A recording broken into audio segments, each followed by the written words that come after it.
Hi, I'm Jeff Murrow. I want to welcome you to True Texas History, where today we are going to talk about William Scurry. His friends knew him as Bill. Later on in his life, he was known as Dirty Shirt Scurry, but we'll get to that later.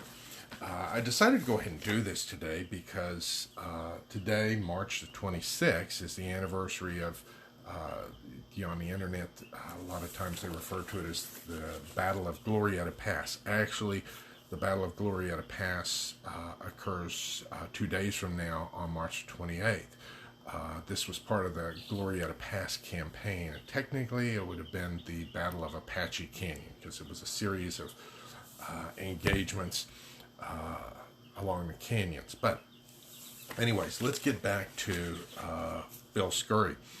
Now, Bill Scurry, he was born in Tennessee, and the guy was pretty sharp. He came to Texas in the days of the Republic of Texas. He was born in 1821, and he got here in the 1840s.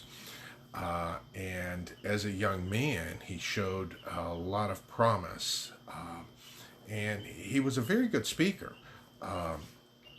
In fact, he ended up becoming a district attorney at the age of 20.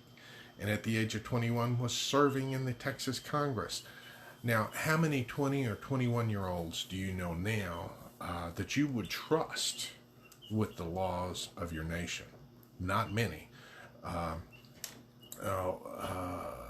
Bill Scurry was also very interested in newspapering, and he ended up purchasing a newspaper and was was the editor of the newspaper, and was very outspoken.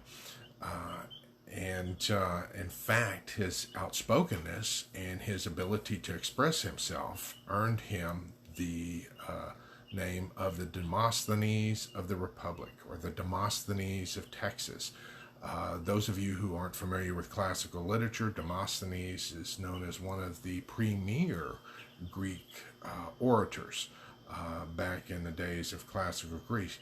Now, besides being an orator, besides being a lawyer and an elected official, he was also highly involved with the Texas military. He was the aide-de-camp to General Rusk in the days of the Republic, and during the war with Mexico, he also volunteered and served and became an officer, I believe up to the rank of major. So he gained military experience. He was also an experienced writer, an experienced lawyer, an experienced politician. This was a talented man.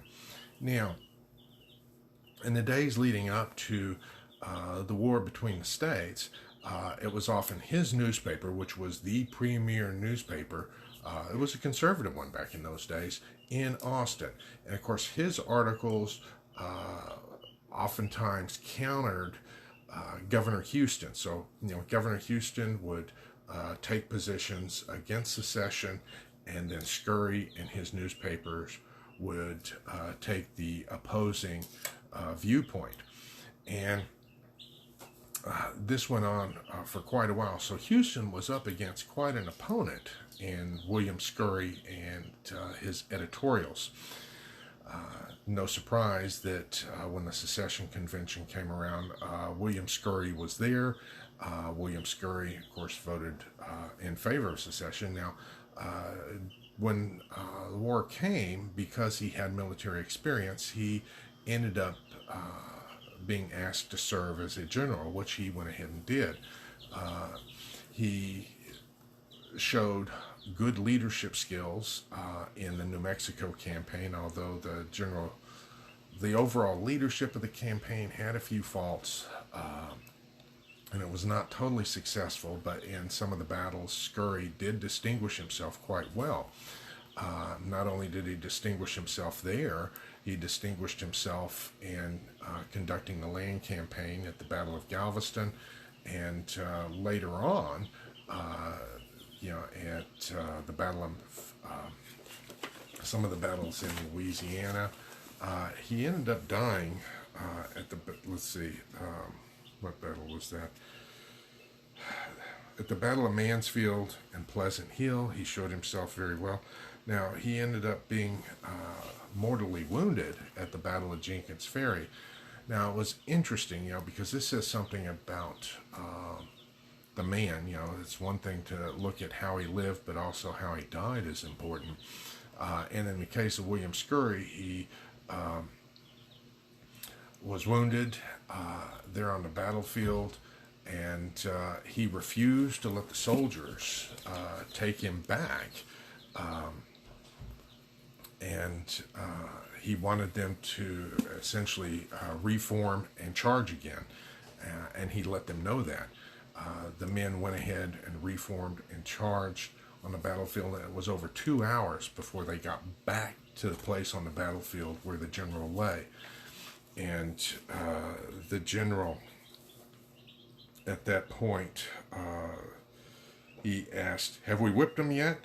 And when they told him, yes, that we had whipped them, he says, "Now take me back to the house where I can be comfortable and die easy." I mean, think about people that had that type of attitude. And he did end up going ahead and dying from the wounds he received in the battle. And Scurry County in Texas is named after him, and he is one of those figures that you often don't hear about, but is worth studying. Now, he got the nickname Dirty Shirt because when he fought, a lot of times he ended up, sweating a lot, and his shirts would get dirty, and he would show up at meetings in the dirty shirt, and so they called him Dirty Shirt Scurry. And he went ahead and accepted it. He didn't see it as an insult, but he's one of those fascinating figures from Texas history. Because he distinguished himself for the Republic of Texas, distinguished himself as a journalist. He distinguished himself as a young lawyer. I mean, keep in mind, at the age of 20, being a district attorney. Wow. So anyways, I hope you enjoyed it. If you have any questions, concerns, feel free to leave them below, and I'll be glad to get back to you. I mean, I'd love to see some of the modern students be district attorneys of their counties at the age of 20. That would be great. But, until next time, this is Jeff Murrah wishing you vaya con Dios, my friends. Goodbye.